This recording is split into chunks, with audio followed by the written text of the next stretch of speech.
Did you know that nearly every 100 minutes a teenager commits suicide, and many of those cases are a direct result of some form of bullying? Well, undefeated mixed martial arts fighter and mentor Daniel Puder is working hard to change that, and we're very happy to welcome him back to our studios. Daniel, welcome back to Emotional Mojo. Thank you very much for having me. We're glad to have you. Absolutely. Things are happening and growing and changing. Now, you founded My Life, My Power.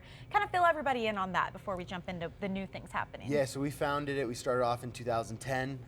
We're in 32 states, 7 countries now. We're launching a few more next year to really give kids that value and fulfillment within their life, because the problem is a lot of kids aren't getting it in the home or with friends, family. It's very hard these days, very challenging with the media, entertainment, having that peer pressure. So we bring a lot of good, positive role models into the schools, celebrities, athletes, and it's really great.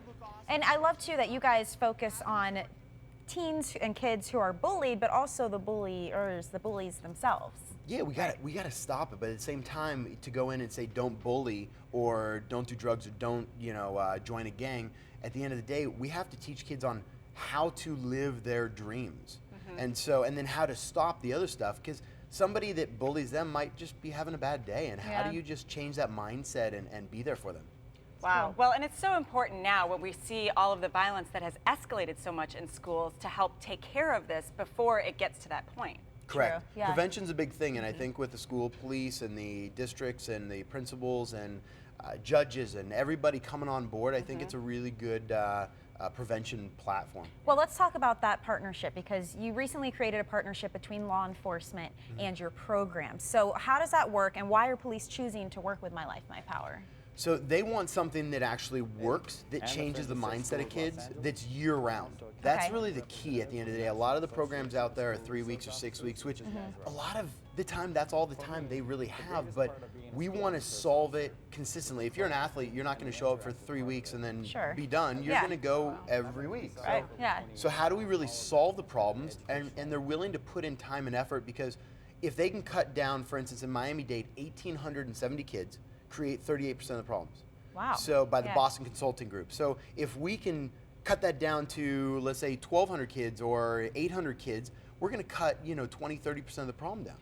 Daniel, I think it's interesting because even in my practice, I work with a lot of court-ordered cases. So now the judges are actually requiring kids to be mentored by police officers. So I'm just curious, how are they handling that and reacting to it? The kids, right? The kids. Yeah, right away the kids don't want it. And really? so, Right. they just got out of juvie. I just took one kid, I can't mention his name, but I took one kid in South Florida, and I visited him in juvie. The judge said, please come in, see this kid. I sat down with him, I said, you have 2 choices in life. I go, either A, you get your life together and you move on, or B, you don't. And you're gonna continue ending up in here. But if you do choose to go somewhere in life, I will help you. But the deal is you have to be mentored by a police officer under Chief Ian Moffat, the Miami-Dade School Police Chief. Wow. And he goes, no problem, let's do it. So every day he sees the police chief officer in his school, or the police officer in his school, and every day he calls me after school for the last 3 weeks. And he stayed out of trouble. He has his next court appointment this Friday, and he's going to be off probation, off house arrest. So it's so important, though, for the youth especially, to see police not as the enemy, but as actual human beings. And an ally, and maybe aspire to be like them, because kids used to want to be cops when they grew up. Absolutely amazing stuff. If you guys want to find out if there is a mentoring program in your area, you need to visit mylifemypower.org. Get all the info that you need. Daniel Puder, thank you so much again for coming back. Thank you for having me. Appreciate it.